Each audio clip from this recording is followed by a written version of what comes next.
తీసుకురా ఏంటి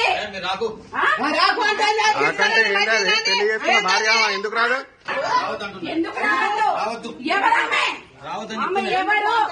బాధ్యతాయుతమైన వృత్తిలో ఉండి నలుగురికి ఆదర్శంగా నిలవాల్సిన వారు అడ్డదారులు తొక్కుతున్నారు. విద్యా వ్యవస్థలో పనిచేస్తున్న కొందరు సభ్య సమాజం తలదించుకునేలా వ్యవహరిస్తున్నారు. అందం, డబ్బుపై మోజుతో అక్రమ సంబంధాలకు మొగ్గు చూపుతున్నారు. వివాహేతర సంబంధాలతో కుటుంబాలను విచ్ఛిన్నం చేసుకుంటున్నారు. అక్రమ సంబంధాలతో వివాహ బంధానికి తలవంపులు తెస్తున్నారు. నిండు నూరేళ్లు ఆదర్శ దంపతులుగా మెలగాల్సిన వారు పరాయి వ్యక్తులపై వ్యామోహంతో విడాకులు తీసుకుంటున్నారు. ఈ క్రమంలో పరాయి మహిళ మోజులో పడి ఓ ఉన్నత విద్యాధికారి విద్యా వ్యవస్థకే మచ్చదిస్తున్నాడు. భార్య ఉండగానే మరో మహిళతో వివాహేతర సంబంధం పెట్టుకున్నాడు. విద్యా వ్యవస్థను గాడిలో పెట్టాల్సిన విద్యాధికారే గాడి తప్పాడు. ఏకంగా లవర్తో రొమాన్స్ చేస్తూ అడ్డంగా బుక్ అయ్యాడు డిఈఓ. ప్రియురాలితో రొమాన్స్ చేస్తూ భార్యకు రెడ్ హ్యాండెడ్గా దొరికిపోయాడు.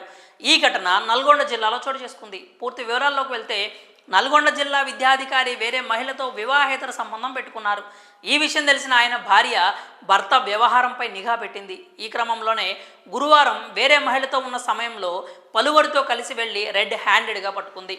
దీంతో గుట్టుగా సాగుతున్న వివాహేతర సంబంధం బట్టబయలైంది.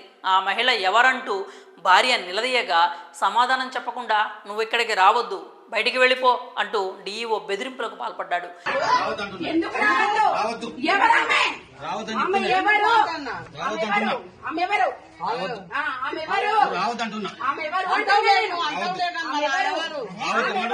ఈ తతంగాన్నంతా వీడియో తీసి సోషల్ మీడియాలో పోస్ట్ చేయగా నెట్టింట వైరల్గా మారింది.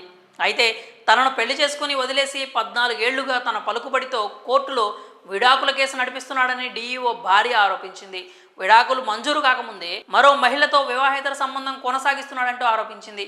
ప్రియురాలితో 3 పిల్లలను కూడా కన్నాడంటూ డిఈఓ భార్య ఆరోపించింది. తనకు జరుగుతున్న అన్యాయంపై పోలీసులు, ప్రభుత్వం స్పందించి న్యాయం చేయాలి అంటూ డిఈఓ భార్య వేడుకుంది. ఈ క్రమంలో నల్గొండ 2 టౌన్ పోలీస్ స్టేషన్లో డిఈఓ భార్య ఫిర్యాదు చేసింది. ఈ ఘటనపై కేసు నమోదు చేసుకున్న పోలీసులు దర్యాప్తు ప్రారంభించినట్లు తెలిపారు. వివాహేతర సంబంధం బయటపడడంతో డిఈఓ చేసిన దారుణాలు ఒక్కొక్కటిగా వెలుగు చూస్తున్నాయి. గతంలో మహిళా టీచర్పై కూడా డిఈఓ లైంగిక వేధింపులకు పాల్పడ్డట్టు ఆరోపణలు వినిపిస్తున్నాయి. ఈ నేపథ్యంలో డిఈఓపై ప్రభుత్వం చర్యలు తీసుకోవాలంటూ పలువురు డిమాండ్ చేస్తున్నారు. మరి భార్య ఉండగానే వేరే మహిళతో వివాహేతర సంబంధం పెట్టుకున్న ఈ డిఈఓపై మీ అభిప్రాయాలను కామెంట్స్ రూపంలో తెలియజేయండి.